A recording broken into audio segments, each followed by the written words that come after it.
What's going on, guys? No guys here. It's New Year's Eve today, but I can't really edit because my wrist is still rendered unusable, still recovering. But I created a Q&A on the community post. So I thought I'd just go through some of the questions that you guys asked. I got a gameplay in the background, so I suppose you can watch that while I'm speaking. One of the first questions I saw was the FR guy. He says the 4-1-2-1-2 doesn't work for me. Do not worry, the 4-1-2-1-2 doesn't work for you. It's completely fine. It's a very narrow formation. You have no wingers. Some people prefer to have wingers like the 4-2-3-1. There's never going to be, I suppose you could, apart from like maybe the 4-2-3-1, there's never going to be actually a formation that works for everyone at the end of the day. I mean, if you just prefer to play narrow, you might not like a 4-3-3 or 4-2-3-1. At the end of the day, it's down to personal preference. That's the reason why I upload many of these videos, different formations, different varieties, just to give you guys different options at the end of the day. So that's why I have so many videos out. I want to create different options for you guys, so you can be like, okay, today no release, I don't know, a 4-3-3. Let me try out, and if I like it, then it works. You see what I'm saying? See, if you look at my titles, I never say this formation is the best, that formation is the best. I say, for example, this formation is the best for defending. This formation is the most stable. It's the most balanced. See, every formation has a different purpose in the game. Now, Eggy goes, thoughts on Arteta now? Arteta, I think, will be a good manager. People are saying he's got no experience. I think he's got a lot of experience. He was captain. He was also player manager as well for Arsenal. When in his latter end of his career, he was our club captain, and obviously he was under Pep for 3 years. I think he's a manager. We need someone like Ancelotti. They're more like short-term managers. I think we gave Unai Emery a chance, someone of his caliber.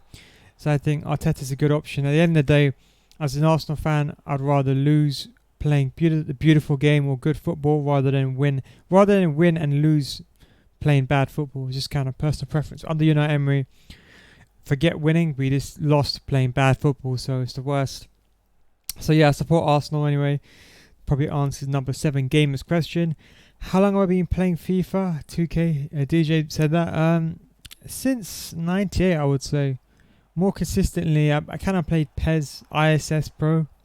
ISS Pro is basically before PES. Konami made that game as well. I played that, then I played PES a lot of the time. PES was like the main thing I played. I kind of went back and forth, but then I kind of converted to FIFA completely in FIFA 09 onwards, and after the intervention of Ultimate Team. Thoughts on Acuna, Bruno Fernandes, and Gedson Fernandes? Gelson? In the game, I've only used Acuna. I can say he's a good player, good all-round player. In real life, admittedly, I've not really watched them too much, so I can't really give an opinion on them. Best team and formation for free-to-play player. And good luck on the speed of recovery. Thanks for that, Dio. The best formation is, I'll probably say 4-2-3-1. You don't have to be free-to-play. I'm a free-to-play player as well. I don't spend any FIFA points. At the end of the day, the whole idea of me using a 10k team was just to show you skill. Just to show you that if you have the skill, anyone can play the game. How long? I don't want to go too over this video. Anyway, the best and cheapest baby icons.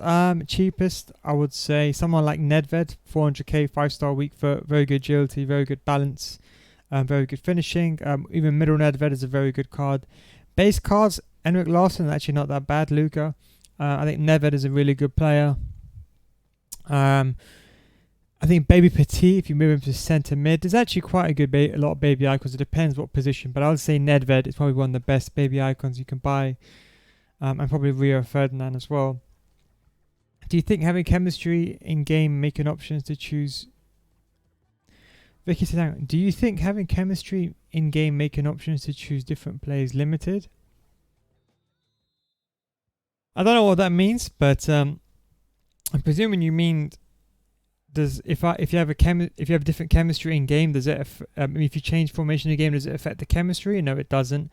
It takes into account the main chemistry that you started with. And my health is very good, just still recovering. Inferno asks, how do you get the ball when your opponent's wasting time? The D-pad tactic, press down, then press left, activate team press, change to a 4-4-2. The 4-4-2 naturally covers 60% of the pitch. It's probably the best formation for pressing in my opinion. Anyone use that in a combination of changing players and trying to cut the passing lanes. I have a video on that on my channel anyway, but that's what you kind of want to do. Rock says, wish you speed recovery. Thanks, I appreciate that. how to have many options in attack, how to make players running behind the defenders. I've got a video on this coming up, Blue Sparrow. But if you press L1 or LB in game, you can basically trigger a player to make a run in behind.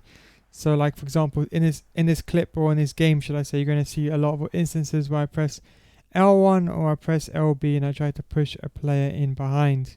It's L1. If you press L1 and LB, basically pushes a player forward. Let's see if I can. Let me see if I can go back and show you an example. If you can see my controller here, you see I press L1 there. You see that here? I press L1, and the reason why I pressed L1 is because I want Nedved to make a run going forward. You see that?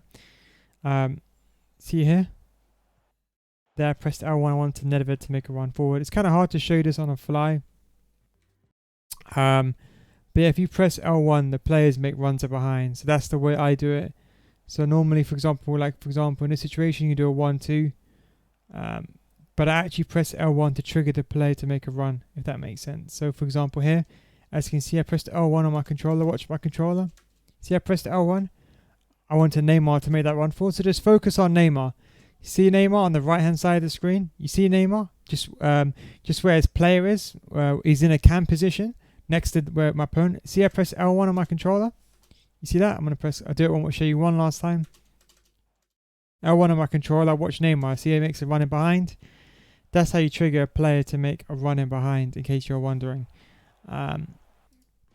But yeah, that's how I trigger a player to make a run in behind. Anyway, when Icon Swaps 2 coming 26 is confirmed by also Boxing Day confirmed by EA. Any advice for noobs? Yes, team doesn't matter. Well, not literally, but I mean, as you could still win with the basic gold players. Don't spend money on the game when you don't need to. Where am I from the UK, mate? Thank you very much, Lucas, as well. I use directions instead of the analog. Ever since I started playing FIFA 20, I may perform fake shots and continuous motions. Do you have any solution?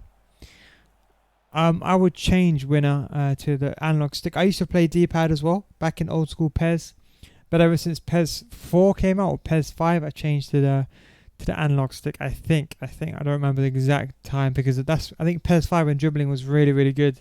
How do you fake shot read? You don't read the fake shot. You let your opponent do the fake shot first, and then you find out where he's going, and you defend where he's going to be. What's going on, Football Farm? Is 3-5-2 best formation? Yes, it is. Is Blitz still viable? It is as well. But I will probably have to upload a new Blitz formation. And yes, I do support Arsenal. Thanks for that thumb. Sorry, should I say? How to play against scripting in Foot Champs? No. I'll tell you one thing for a fact. Is it Garaf999? Thank you very much for your comment. But scripting doesn't exist. You can argue DDA, but I can tell you right now, I've been playing this game for years. Scripting doesn't exist. If you hit the post 4 times, it's because the game is broken, not because of scripting. It's the biggest misconception in this game. If scripting existed in this game, then no pro player would get 30 or no. If scripting existed in this game, then all these cheap teams would beat these god squads. And I'm not talking about not talking about a bad player with a gold squad. I'm talking about these very good players. If I use my 10k team and if I beat a god squad, the reason why I beat the god squad is because I'm better than a player. It doesn't matter about the players on the pitch. At the end of the day, it all depends on the player controlling. You see what I'm saying? Any ideas have to do with input delay? No deal. No way dealing with it, Miguel. But you can press L2 or hold L2 when you receive the ball to shield the ball. That can help you. If you have a delay, just kind of retain possession a bit more easily. What you do when you're dreaming of so many untradeable SPC cards? Do more SPCs. I don't really, that was a very unlucky shot, by the way. But yeah, I don't really. I'll be honest, I don't really do SPCs. I have a lot of Foot Champs cards. By the way, this situation over here, as you can see, there's a very good fake shot there. Very good way to beat your opponent in the box. For example, here's a guaranteed goal. As you can see, my player blocked the shot. That's not what's called scripting. That's just a very unlucky situation where AI decided to run into my shot. But anyway, regardless, I digress again. I hope you recover fast. Ellipsis asks, my question is, what's your Discord? Yes, I'll link the Discord again. Thank you very much for that. Khalil says, is there any way to tell if you're home or away anymore? Because they removed the feature. There isn't actually a way to tell if you're home or away anymore, from my knowledge. When I made the video, it used to exist, and it existed in FIFA 18 or 19, should I say, in FIFA 20. They said they were going to fix it, but they didn't. But now I think you could. I think now it's hidden, so now you don't know if you're home or away completely.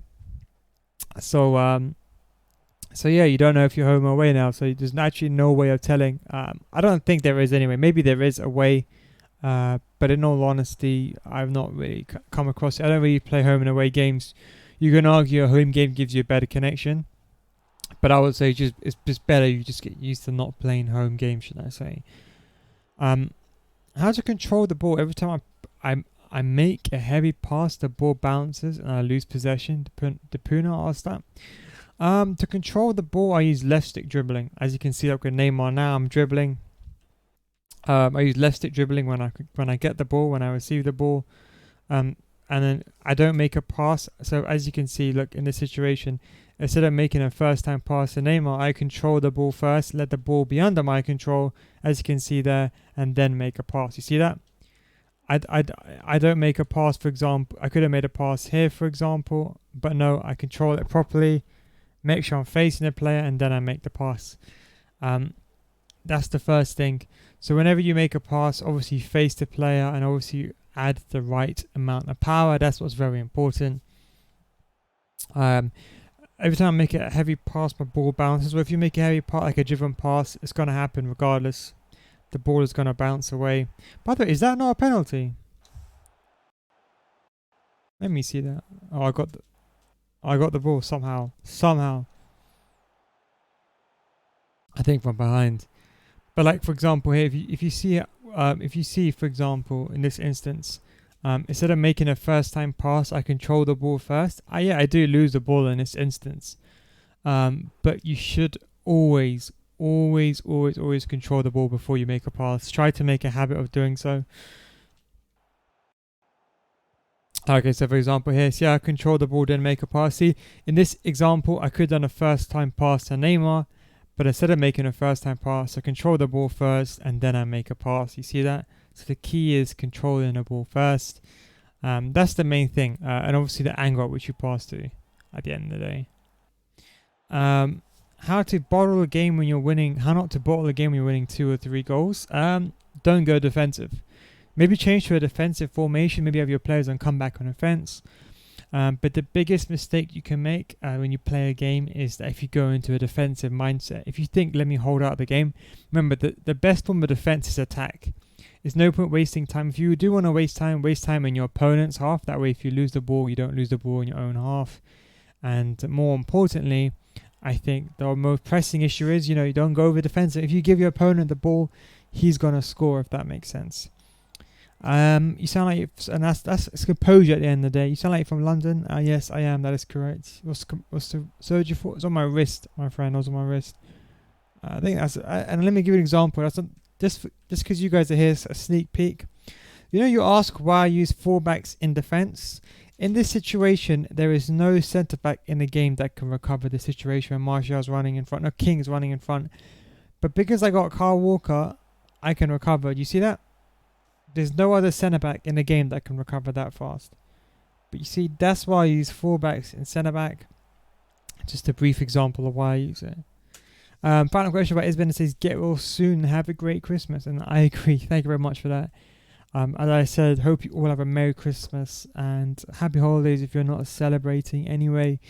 I think that's kind of that's kind of all the question that you guys asked. I think that's pretty much it. As I said, thank you very much for watching. If you do have any other further questions, let me know. I don't mind doing these Q&As. They're pretty easy to do. I'm just speaking over it and it's done in one take. But anyway guys, thank you very much for watching. Take it easy and I'll catch you next time.